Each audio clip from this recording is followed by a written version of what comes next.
The weather affects everything, from how we feel to how we live. But what's really going on above us? Each week on Atmospheric Insight, we dig deeper into the science of weather and the stories it shapes. This is Atmospheric Insight, where science meets the sky. Welcome to another episode of Atmospheric Insight. I'm meteorologist Adam Epstein. Yeah, I'm meteorologist Riley O'Connor. All right, so we've got an interesting episode today because we are at the tail end of hurricane season, but it seems like things are just ramping up. And starting off with Hurricane Melissa, which made landfall as a Category 5 hurricane in Jamaica. And Riley, you've seen some of the video of the damage, right? Yeah, you watch it, and it's absolutely terrifying to be through that and to go through that, and you see this coming for such a little island as Jamaica is, right?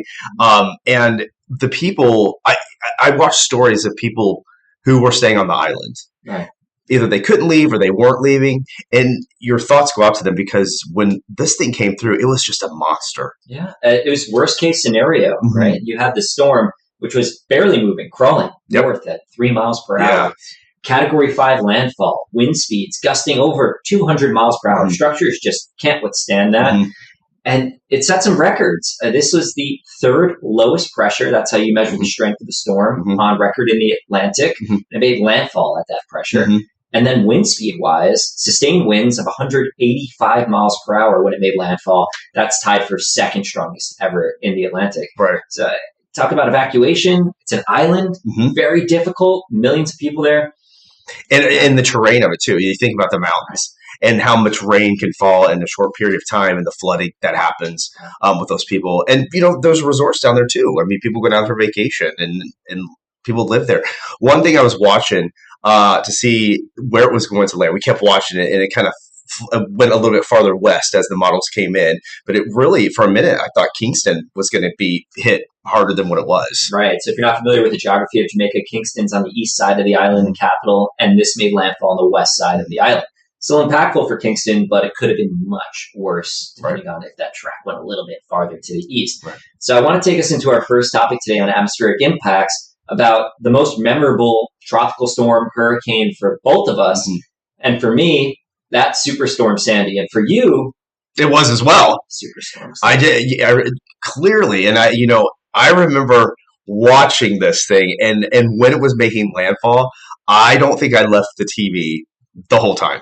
And it's an interesting part of it because we say landfall, but this actually did not make landfall as a hurricane. It was something different. It was a tropical storm by classical standards, but it merged with a winter storm as it moved to the north. So that's why we call it Superstorm Sandy. Right. Because it was something unlike anything we really have defined in textbooks. And some facts for you to get acquainted with this. You don't really remember Sandy. This was in 2012. It was almost exactly 13 years ago. Right. Wow. And it actually went over Jamaica, too. Oh, it did? Yes. Interesting. Yes. I realized that. So this one was devastating. 254 fatalities across all affected regions, record-breaking storm surge in New York and New Jersey, ocean water going out to land. Millions were without power for days or weeks, cost about $70 billion in damage in the U.S. And why this one is so special for me, I'm from Long Island. My parents were living on Long Island when this happened. I was in school in upstate New York. But the impacts it had on my hometown on the north shore of western Long Island was storm surge, right? There's ocean water getting funneled into the Long Island Sound between Long Island and Connecticut and going onto land. So my town was underwater. Rivers in roads, right? Was your house affected? My house, fortunately, on the top of a hill. So not affected by flooding, but power outages. Okay, so my parents ended up going to my aunt's condo in Manhattan, on the north side of Manhattan, where they still had power. But the southern half of Manhattan didn't have power either. So that was a whole nother problem. My parents were without power, I believe, for 7 days at their house. Right? And that was the biggest impact for them. Fortunately, they didn't have to deal with flooding. But I had friends on the south shore of Long Island, a town called Long Beach, that were shoveling sand out of their house like it was snow. Wow. All storm surge, moving the coastline and changing the landscape. And it wasn't until a few years ago, like a couple of years ago, where like the boardwalk in Long Beach was back to how it used to be, or maybe built a little bit better.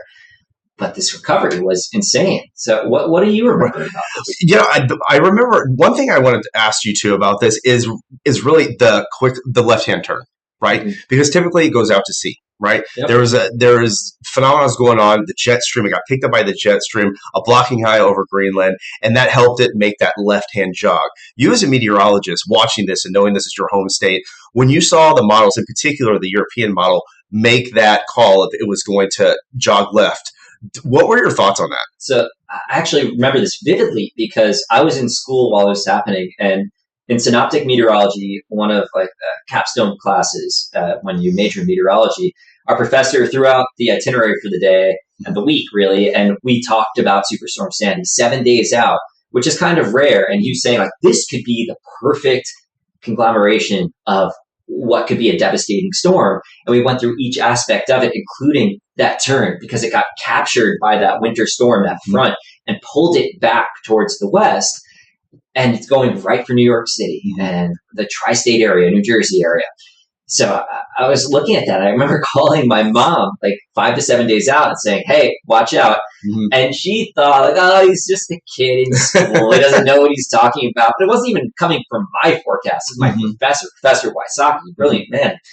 And eventually I found out it was as bad as we were talking about it being. And you could see that path in this satellite loop, how it looks like it's going away.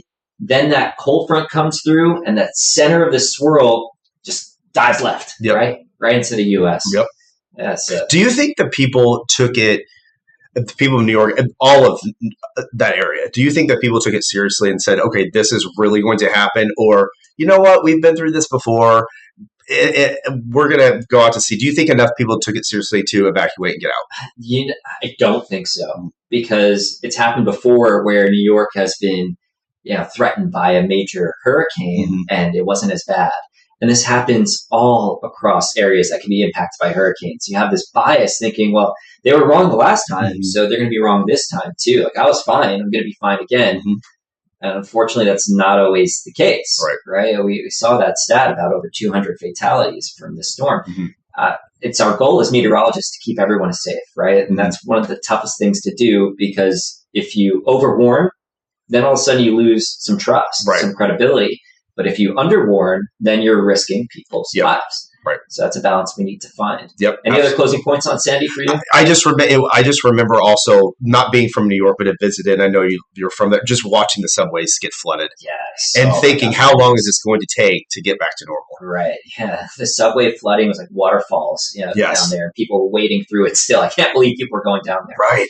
All right. We're getting close on time here, so let's get into our Ask Adam segment of the week. Welcome to another installment of Ask Adam. This week's question comes from Jonathan Pregill, and he asks, how do clouds hold water without constantly raining? How do they pop up on clear days? Well, in order to answer this question, we have to understand the principle of condensation. In order to understand condensation, let's go to a scenario that we have all experienced. It's a hot summer day. You reach into the ice cooler, grab a cold soda, put it on the table. Well, that cold soda starts to cool the ambient air around it. All of a sudden, it sweats. That is condensation. Well, what's happening here behind the scenes? Cold air can't hold as much moisture as warm air, so it gets squeezed out in liquid form. And there's always moisture in the air. Sometimes you can feel it on high humidity days. So the puddle that's forming on your table from the soda can is water that you have extracted from the air. Now let's take this scenario out in a field and apply it to clouds. You have high temperature, high humidity, and we'll call this an invisible parcel of moist air. Since it's warm, it starts to rise. It finds itself in an environment with lower temperature. This cools the air parcel, the same way that can of soda cools the ambient air around it. Well, what happens here? A form of condensation. Cloud droplets form. Now, these cloud droplets are so tiny and so lightweight that they could just hang up there all day and nothing happens, unless there's an external force that cools it down even further. And that further cooling can cause rain droplets to form, and they fall down to the ground. Now, where do these clouds come from on clear weather days? You can have that parcel of air that just rises and condenses. We call those thermals. Or you can have forcing from mountain ranges, which is very common too. And that's what we're looking at here in this time-lapse video. You have wind coming from behind that mountain range going towards you, getting forced upward, and it's hitting that condensation point right here where that cloud starts to form. Now, there's not enough moisture here. It's not cold enough to cause any rain, so the cloud just forms and then it dissipates, and that's where they pop up from on clear weather days. Fascinating question. Thank you so much, Jonathan, for asking it. I hope you always continue to ask questions and stay curious. Really great question there. And I love the example of the soda can on a hot day because it's something we've all experienced, right? Absolutely. You just start sweating. And Yes. yeah, there's some physics, atmospheric physics Yep. going on behind the scenes there, similar to what happens in clouds. Yeah. All right, we'll be back in 2 minutes. We're going to hear from Riley at this time of the year when daylight saving time is about to end and how that could affect our mood. See you in a sec. Welcome back to Atmospheric Insight. This week, I had a chance to talk with a local psychologist about how the change of seasons, and when you change times can affect your mood. Check it out. All right, see. Today, I'm joined with Dr. Gloria Petruzzelli, a licensed clinical psychologist from UC Davis, who is going to be speaking with us today about the seasonal changes and how that can affect people. Thank you for joining us today. Yeah, great to be with you, Riley. Thank you for the invite. Absolutely. So, yeah, we've been talking about the seasonal changes coming up. We're in fall now. The days are getting shorter. And I wanted to dive in and get your professional opinion and your insight on how changing seasons can affect people and how that affects our brain and our moods. Yeah. As the seasons change, especially in the fall and the winter, our days are shorter, we get less sunlight, therefore we're probably outdoors less, our routines change.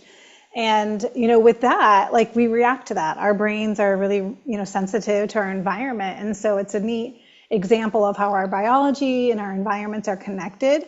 But more specifically, we have this thing called the circadian rhythm. It's our internal body clock that regulates sleep, hormones, mood.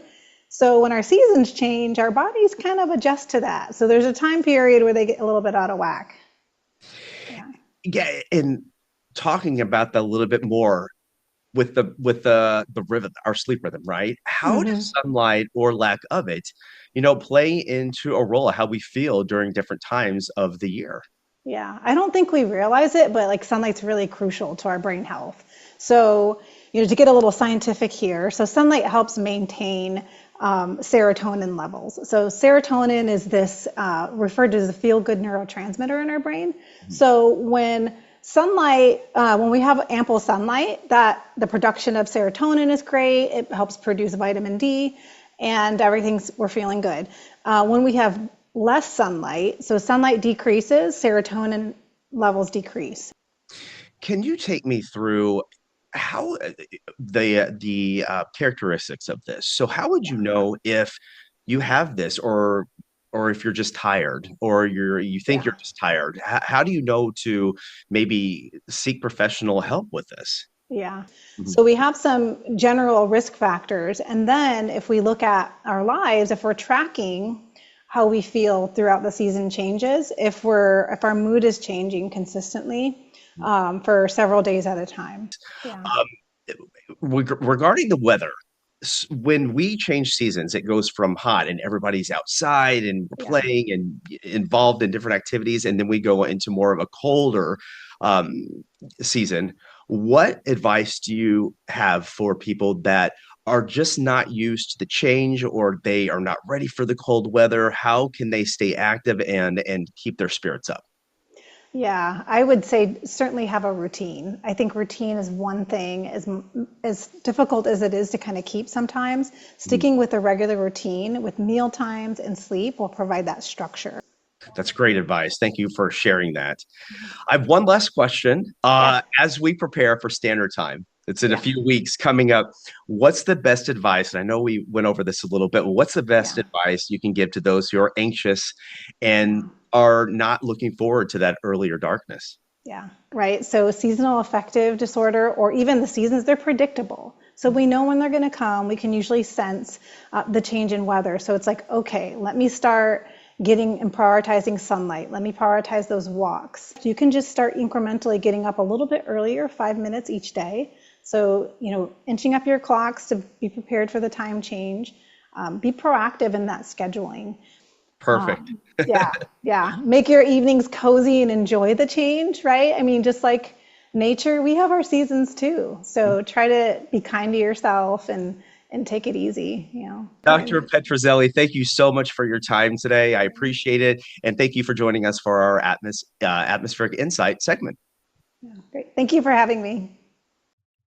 All right, Riley. Yeah, just learned a lot on that one, right? I mean, with our change of seasons coming, we're changing the clocks this upcoming weekend. Yep. And I've talked to people even around the station and friends, how are you going to adjust to it? And people have already said they feel a little bit more sluggish because it's darker later in the morning now. You want to sleep in. I didn't realize it, but like she said, seasons are predictable. Mhm. It's like we go through this every year, and unless you're probably thinking about it, you may not realize it too. But like, yeah, it's been harder to get out of bed earlier in the morning. Mhm. It's been darker, right? It's been Right. sluggish. And I have to say though, I'm a fan. I love the rain sometimes, but I'm a fan that we're getting these sunny days right now because it I does know. feel better. It's nice to break it up, a little bit of everything. That's ideal for us. Uh-huh. And when it comes to daylight saving time ending, Mm-hmm. so we're falling back Saturday night, we get an extra hour of sleep. Yep. But at what cost? Sunset on Sundays at 5:02 in I know. Sacramento. It's so It's going to be early. it's a change. It really is. Oh, most people, almost everyone, wants to stop changing, right? They either want daylight saving time Yep. or standard time year round. Yep. Arizona and Hawaii already stay in standard time Yep. year round. Probably easier to manage in Hawaii because it's isolated, but it's weird in Arizona. Like, Right, go from yeah. New Mexico to Arizona or Right. Utah.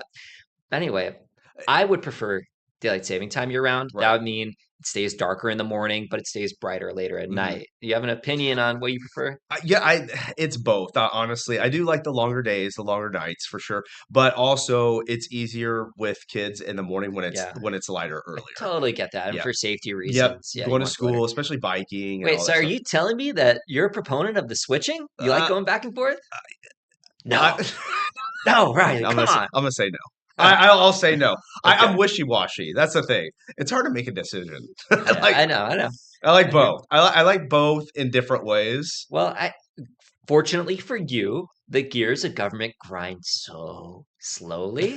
So it's like it doesn't seem like any changes are coming anytime soon, even though people have voted for it. Right. Yeah. And I feel like it's a every year kind of thing, right? Are we going to do this? Or are we not? Can we Right. propose to do it? Are we going to have? Is it going to happen? Changes keep on happening. Yep. So it's happening this Saturday at night. Whether we Get that like it extra or hour not, of it's sleep, happening. right? Just don't forget about that.